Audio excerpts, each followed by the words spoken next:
মাগুরার সদর উপজেলায় রাইস কুকারে ভাত রান্না করার সময় বিদ্যুৎস্পৃষ্ট হয়ে এক নারী ও তার 7 মাস বয়সী কন্যা সন্তানের মৃত্যু হয়েছে।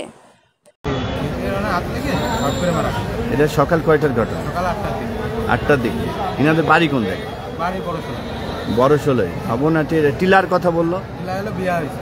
ও টিলায় বিয়ে হয়েছে টিলায়? শ্বশুরবাড়ি থেকে। এটা কোন জায়গা থেকে ঘটনা ঘটছে? কি শ্বশুরবাড়ি থেকে? ওই জায়গার নাম কি? টিলা। বুধবার 25শে জুন সকালে মাগুরা সদর উপজেলার টিলা গ্রামে এ দুর্ঘটনা ঘটে। ঘটনার সত্যতা নিশ্চিত করেছেন মাগুরা সদর থানার ওসি মোহাম্মদ আয়ুব আলী। জানা যায় নিহত ওই নারীর নাম সেতু, তার বয়স 30 এবং শিশুর নাম আনিশা, তার স্বামীর নাম আওয়াল মেল্লা।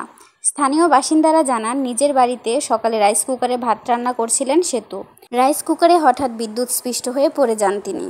এ সময় তার কোলে থাকা 7 মাস বয়সী শিশু আনিশাও বিদ্যুৎস্পৃষ্ট হয়। পরে পরিবারের সদস্য ও স্থানীয়রা দ্রুত তাদের উদ্ধার করে মাগুরা 250 শয্যা বিশিষ্ট সদর হাসপাতালে নিয়ে গেলে কর্তব্যরত চিকিৎসক তাদের মৃত ঘোষণা করেন। মাগুরা 250 শয্যা বিশিষ্ট সদর হাসপাতালের জরুরি বিভাগের চিকিৎসক মোহাম্মদ উমর ফারুক বলেন, মা ও মেয়েকে ইলেকট্রিক বার্ন হওয়ার পর হাসপাতালে আনা হয়। আমরা পরীক্ষা নিরীক্ষা করে দেখি দুজনেই মৃত্যুবরণ করেছেন। তাদের শরীরে একাধিক স্থানে পোড়া চিহ্ন রয়েছে। এ বিষয়ে মাগুরা সদর থানার ওসি মোহাম্মদ আয়ুব আলী বলেন, নিহতদের পরিবারের সদস্যদের বক্তব্য অনুযায়ী রাইস কুকারে রান্না করার সময় বিদ্যুৎস্পৃষ্ট হয়ে মৃত্যুবরণ করেছে তারা। তিনি আরও বলেন, খবর পেয়ে পুলিশ হাসপাতাল পরিদর্শন করেছে, বিষয়টি তদন্ত করে দেখা হচ্ছে।